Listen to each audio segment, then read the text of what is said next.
Okay, so the other big news that I want to cover on tonight's video is the ATO bombshell that we spoke about on one of our radio shows just a few weeks ago.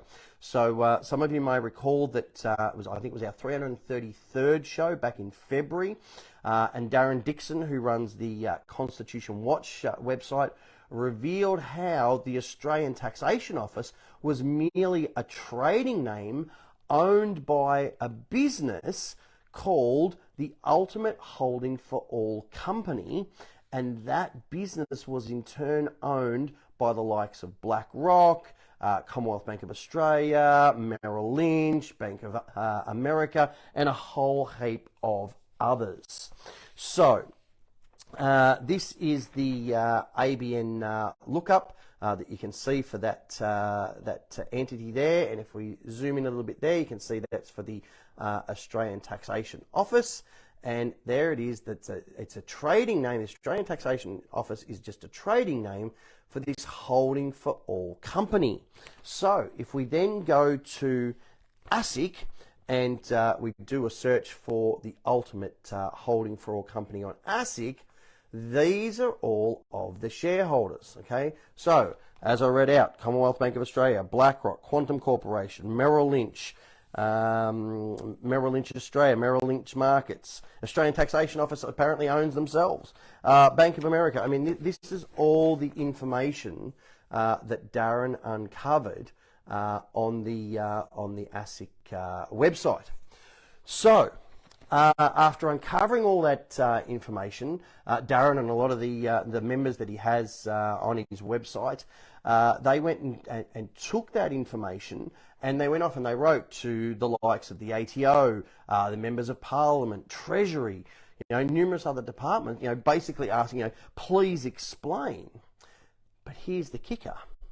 Rather than explaining why the ATO was just a trading name of a company that was owned by all these other corporations, what they did instead was they just removed all of those records.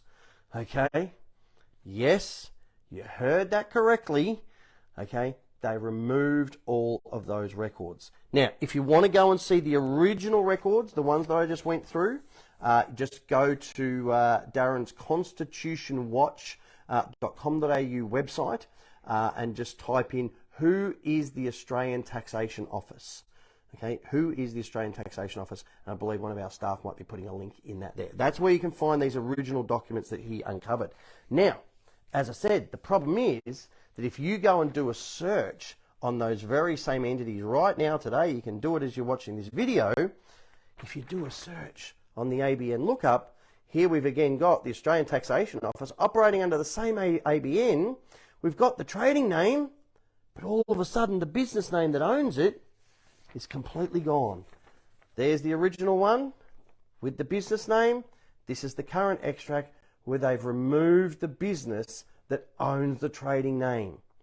This is what they've done. They've altered the ABN lookup, okay? But they've gone even one step further, because if you go and do the ASIC search, okay, on the Ultimate Holding for All company, you can see here it says no information available. There's no information to purchase. There's no documents available. Now, of course, this is completely different to the original documentation on the same company that showed all of those owners and all of those shareholders. So again, these are the original documents that you can find on the Constitution Watch website, and this is the current ASIC extract with all of those details completely removed. So, what does all of this actually mean? Well, firstly, it clearly means that the ATO are not who they say they are, quite obviously. And secondly, it would appear that they have extraordinary powers that allow them to alter official government records on both ASIC and the ABN lookup site.